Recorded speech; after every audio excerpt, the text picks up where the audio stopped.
Good afternoon, and welcome to our continuing series, Interviews with Disciples and Devotees. Today, again, we are honored to have Kittu with us. Welcome, Kittu. Thank you. And we are in the ideal of human unity, a brief summary of chapter 6, and we go into chapter 7. Very brief summary.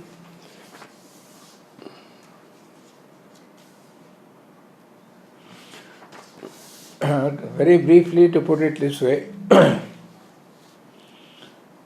age of empires is almost over. Not almost over. Because to turn an empire into a psychological unit has become impossible today because individuality has developed and all nations have got a certain individuality and they don't want to lose it at any cost. So that is over. So he comes towards the end. The problem we have to consider narrows itself down to this. Is it possible to create a securely federated empire of vast extent and composed of heterogeneous races and cultures? This was written 100 years back, and his approach has been intellectual, not looking at from that. So he has to take it into account that might be it is possible. So with that he moves on to the next chapter. So now if you want to create an empire that will last, it has to be a federal empire. It can't be too much centralized. It has to be federal. Founded on the creation of a true psychological unity. If the psychological unity can be created, then there is a chance that this will last and be enduring. So now he says that this is a very important practical paragraph. The first natural idea of the human mind in facing any problem is to favor the idea which most flatters and seems to continue its familiar notions. I'll read one more sentence, you'll understand. For the human mind in the mass is averse to a radical change of conception. Now, you take the mass in general, everywhere in the world, it's very difficult to change it. It is by nature dull, conservative, and rooted to its old habits and traditions.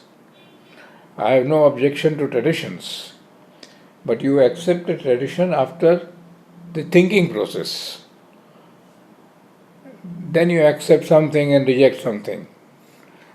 But in the mass, it is generally averse to change. Any change, they look upon it as something. So what you have to do is, it accepts change most easily when its reality is veiled by the continuation of a habitual form of things, or else by ceremonial, legal, intellectual or sentimental fiction.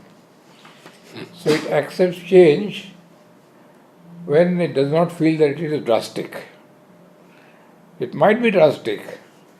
It may move in that way. And in order to prepare man to move into that, you have to create what he calls a fiction.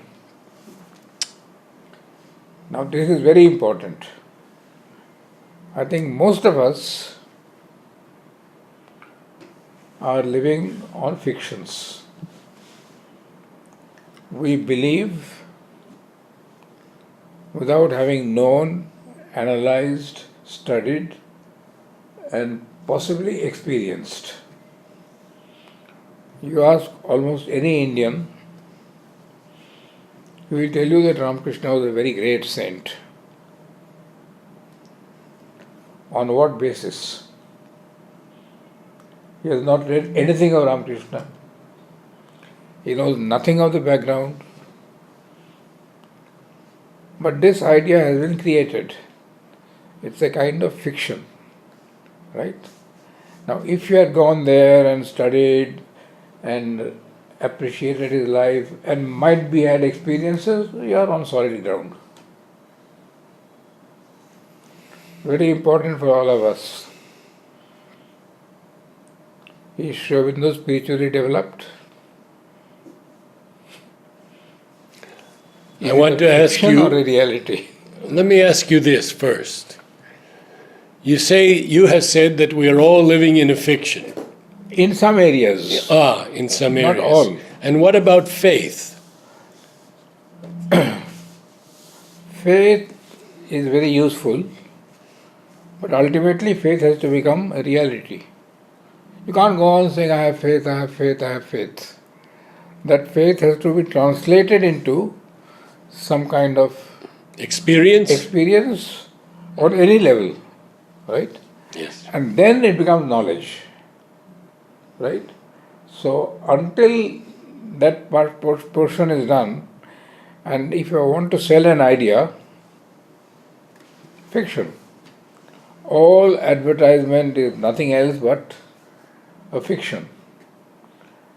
You will use Palmolive soap because Tendulkar and Lata Mangeshkar use it. Is that the way of knowing it? Right? So this is a fiction. And so when a change has to take place, we create a fiction. So what I'm saying is that general humanity, and including all of us, in many areas, it is fiction. It is not a reality. Right? It is not an experience. And unfortunately, I mean, it's all the time happening here. Whenever we desire something strongly and it is fulfilled, then you say it is Mother's grace. Right?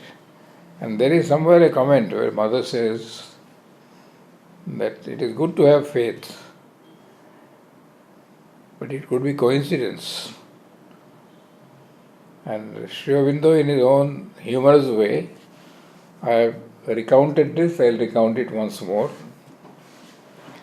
When he was sitting in the Chandanagar office and he got what he calls an Adesh, not Chandanagar, Calcutta office, go to Chandanagar.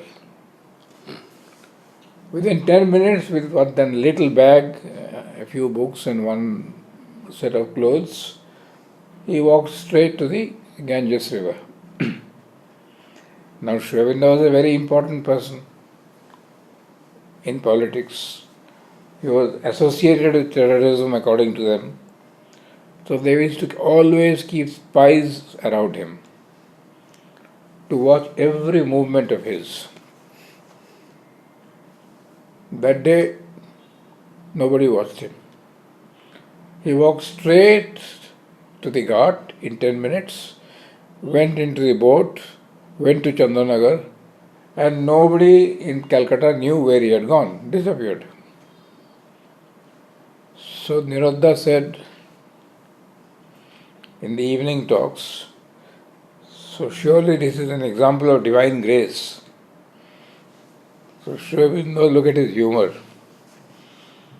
He said, I don't know divine grace or prostitute's grace. These prostitutes took these people away and he was free and so he went away. See, so don't use this word divine grace very lightly. Use it only when every circumstance is a divine grace. I am climbing down the stairs and I tumble and fall down, and then I say, thank you, Mother, divine grace. Then and then only are you really sure that you are on the Because nothing happens by accident. Nothing happens except if it is controlled from there, right? Yes. So it is very difficult, huh? Let us have no illusion. But this is a very important lesson to learn. So when you want to change the mental makeup of the mass, you have to create a fiction. And the fiction that Britain had to create was that it was the mother country. And all these colonies like India, West Indies, Australia, Canada were its children. The mother country and their children. Yeah. The moment you accepted it, it is finished. Their job is over, right? And let us have no illusion that a fairly large section of the Congress party at that time accepted it. And that is known as the Congress Moderate Party. All they said are that we are very happy to be under the British Empire, we would like to be there forever, but we would like certain small reforms, so a little like beggars, right? And so Sri Aurobindo, when he came to India, he took a very strong position against this. This petition, pray, and something else, the protest, he said, is nonsense. We want complete, undiluted freedom. So now, how to change the Indian mind to demand complete freedom? It is not easy. So anything that you want to change, right, you have to first create a fiction. And then when the fiction is created, then ultimately you become, popular, accepted, everybody. You can go at random and ask people what they think of Narendra Modi, and you will find very strong support or very strong criticism. They don't follow politics, they don't understand what is happening, right? But he has a way of talking. He has a way of impressing people. And he is there, right? And I do not know about other countries, but there are regular polls taken to find out the popularity of the leaders, and he is still getting 83%. It's a very huge number, right? And although in Gujarat he did not win as well as he would like to have won, but in any case, people have to believe that this man is genuine, true, honest, right? And the other side has to do the work of trying to show that this person is untrustworthy, unreliable, etc., etc. So that is the political game. Continual fiction. Both sides. Both sides, right? And if you want to get out of this fiction, you must be a thinker. You must analyze. Look at the policies. Look at what he is doing. Try to find out whatever you can about the character and the reliability. And then make a judgment. And even then you are not 100% sure, but you have got a good chance of being more or less correct. But most people don't do that, no? So this is a very important idea. We must not get trapped into believing things, right, unless you have had some feeling, experience, and experience is the most important thing. So this is one of the power, the often miraculous power of such fictions cannot be ignored, right? And that depends on the way you present things. Because do you agree with this, that advertisement in general is a fiction? Is it true or not? Mostly.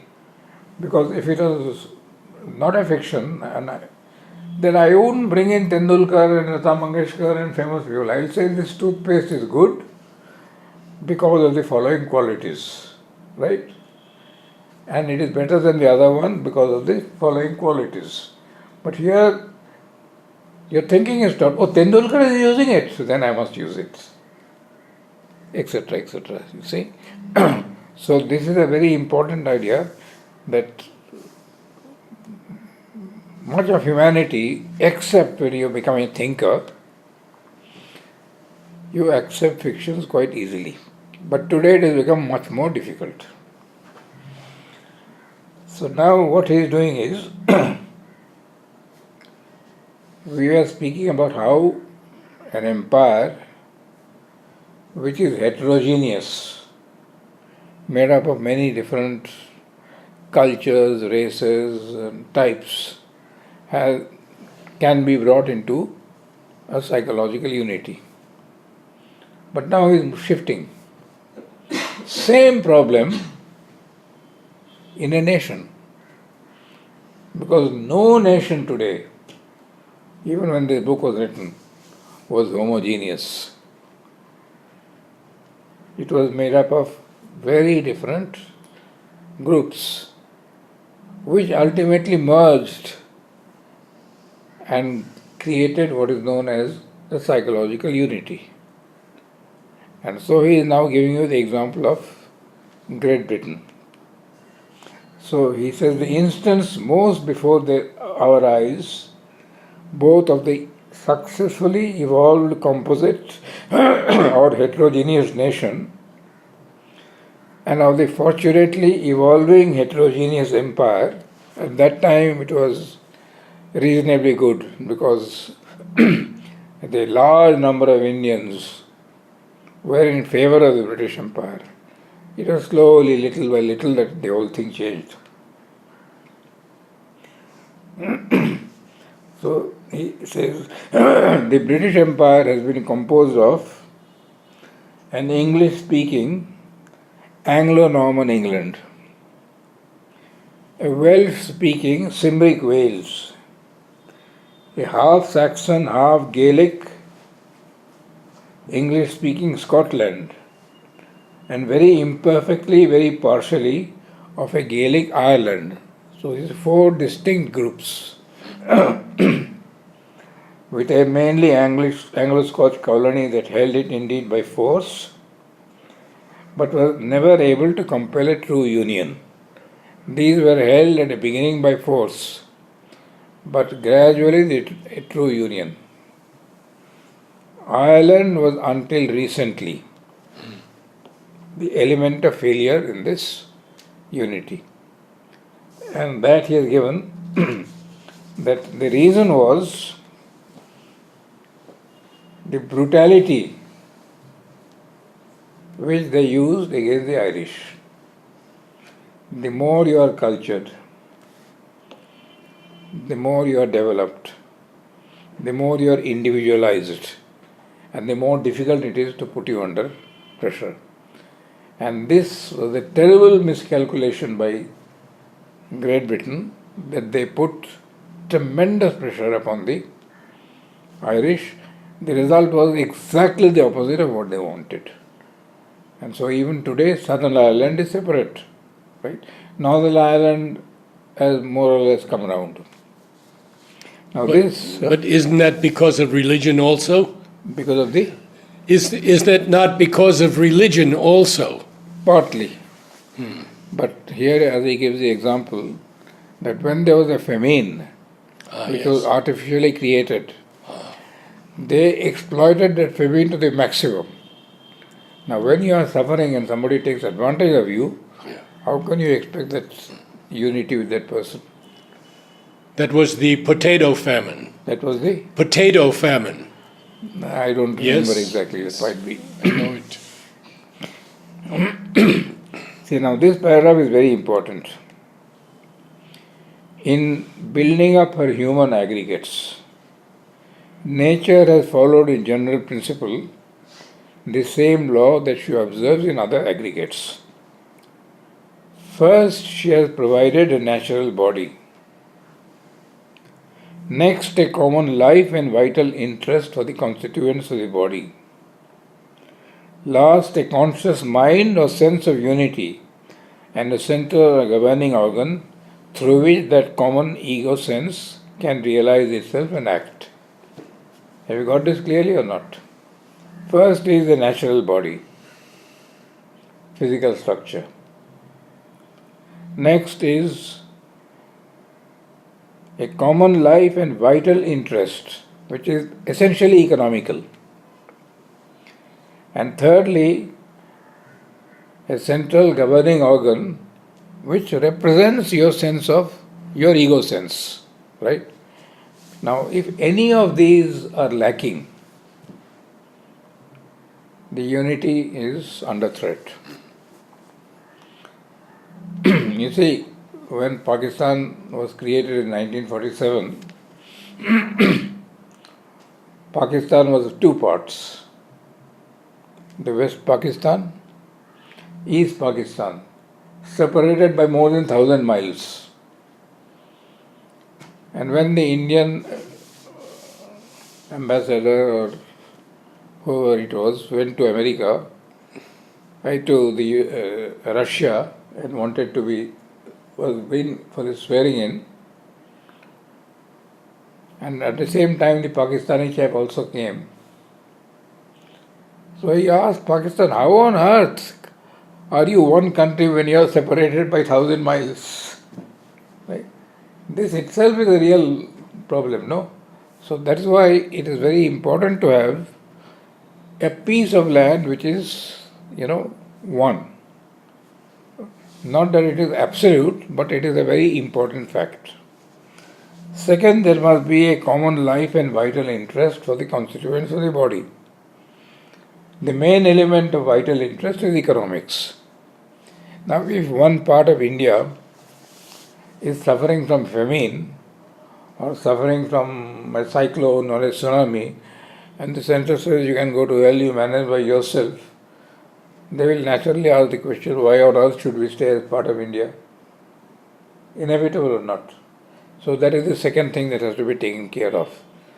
And third is that the man or the people who are in authority, you must feel that they are your representatives.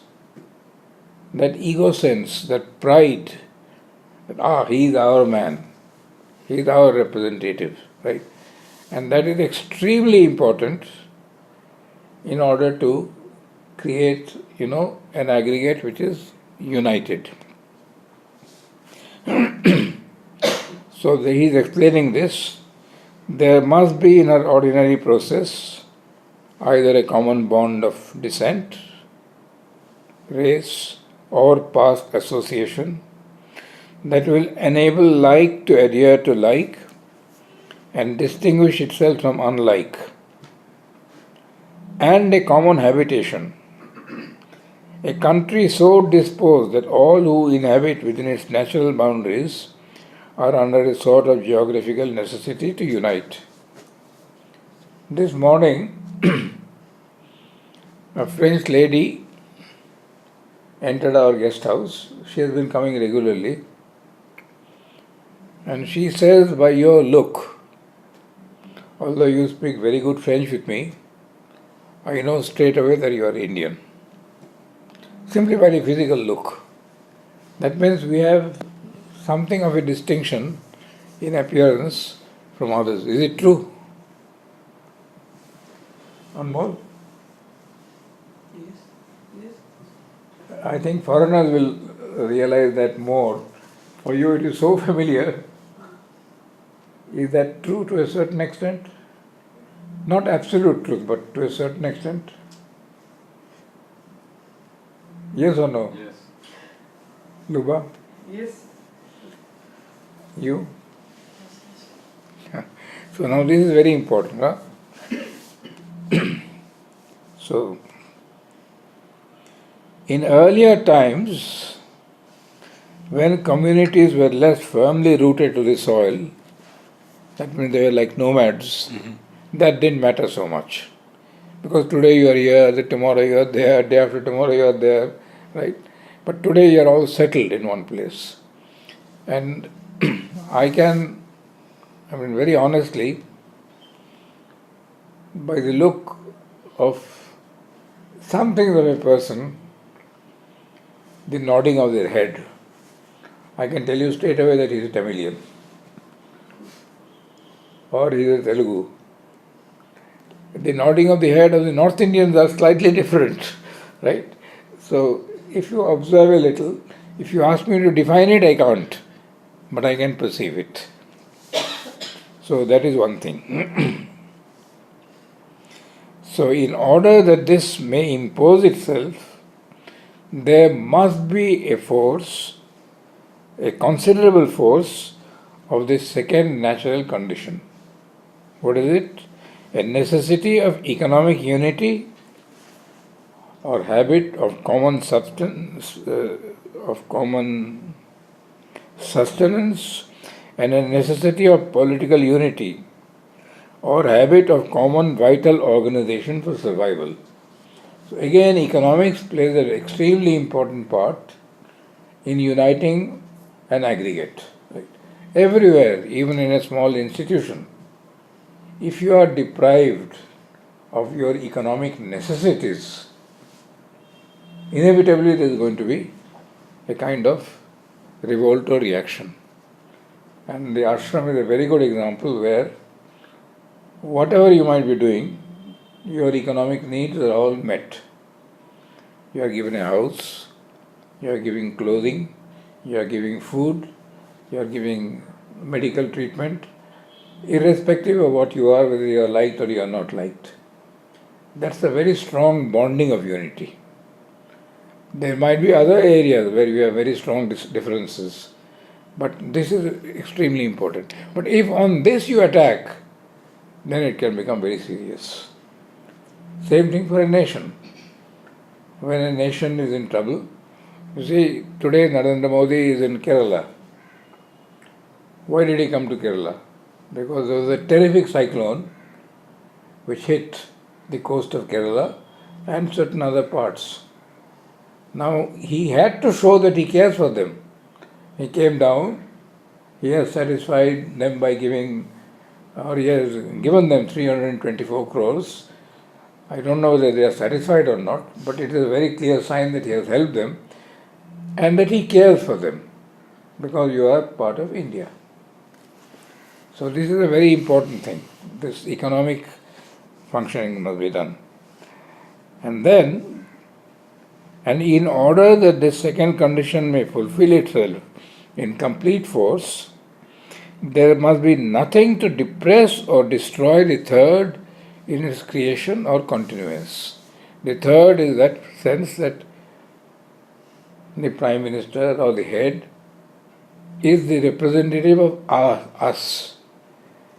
You see, now that is unfortunately politics.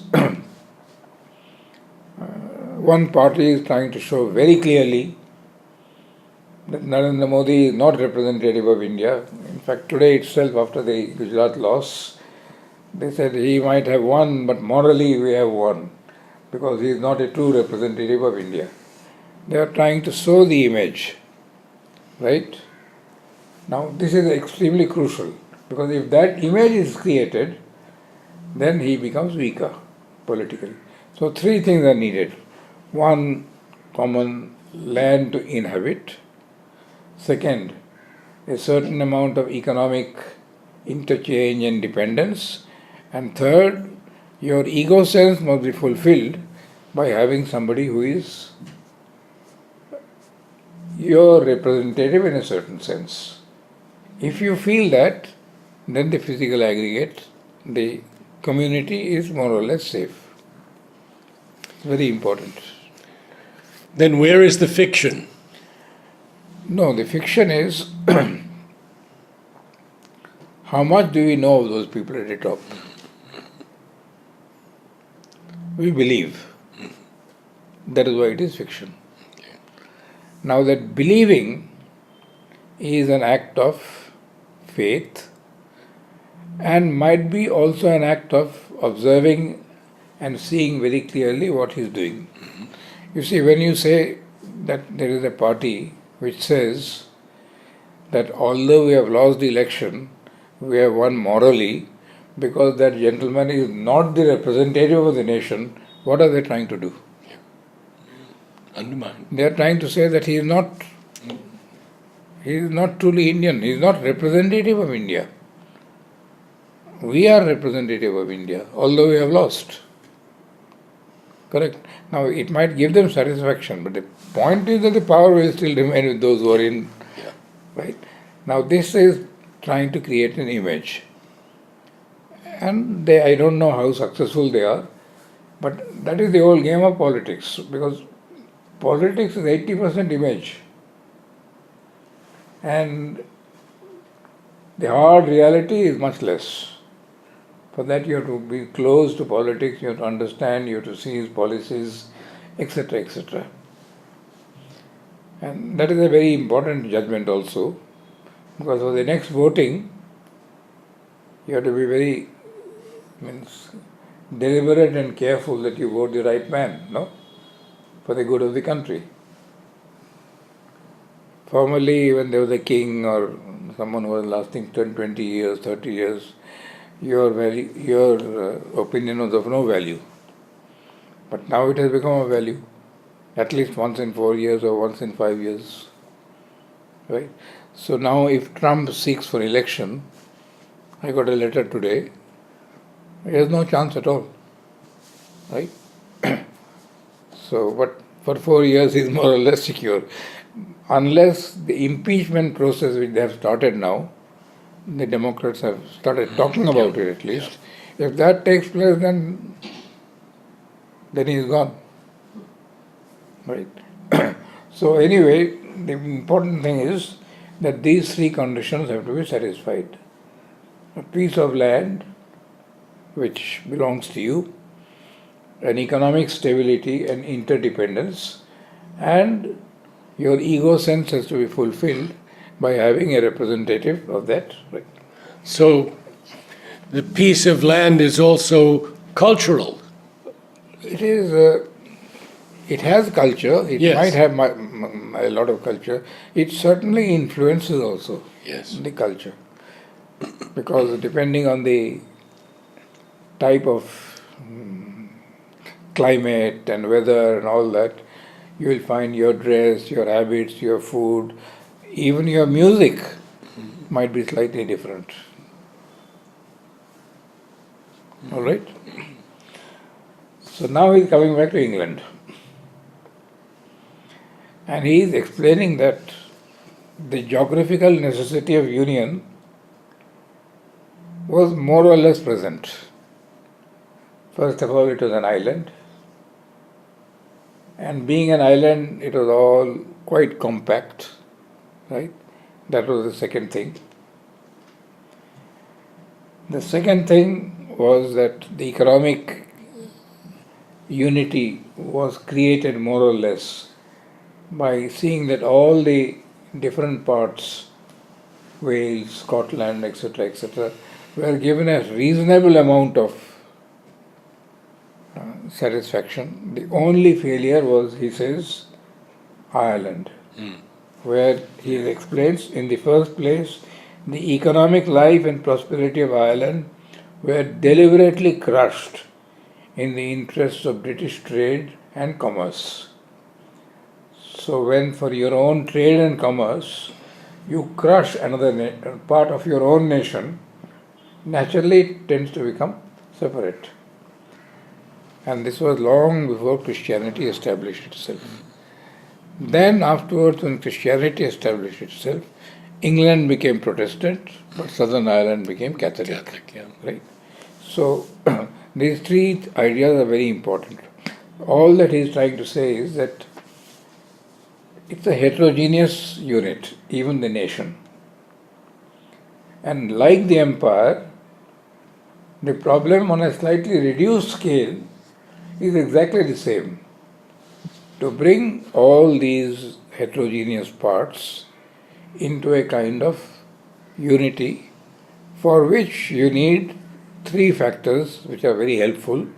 One is a common piece of land.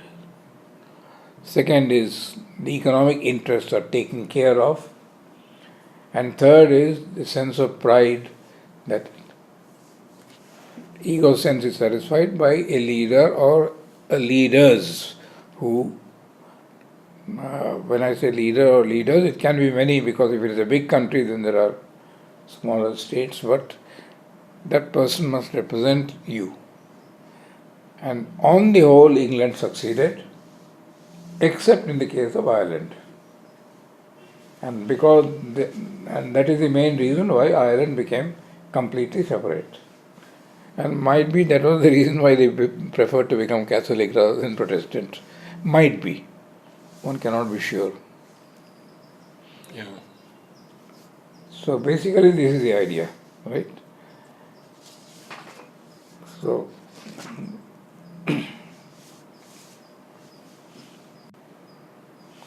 now any questions? See, always we are coming back to this. You have to create a psychological union. The factors that help the psychological union are physical land and aggregate, and that is why Stalin asked the Pakistan, how can East Pakistan and West Pakistan be separated by 1,000 miles? I mean, it came to him as a shock, right? So, first of all, a physical aggregate. Secondly, common economic interests and interdependence, and some kind of fairness. And third, the satisfaction of the ego sense as someone who is representative of the whole country. If these three are satisfied, there is a very good chance that this, and that is the whole game of politics. Very categorically they are stating today, Narendra Modi does not represent India. One group. Another group is very categorically saying neither Sonia nor Rahul, they don't call him Rahul to make him look Italian, right, does not represent India. On the belief of the people will depend the next election.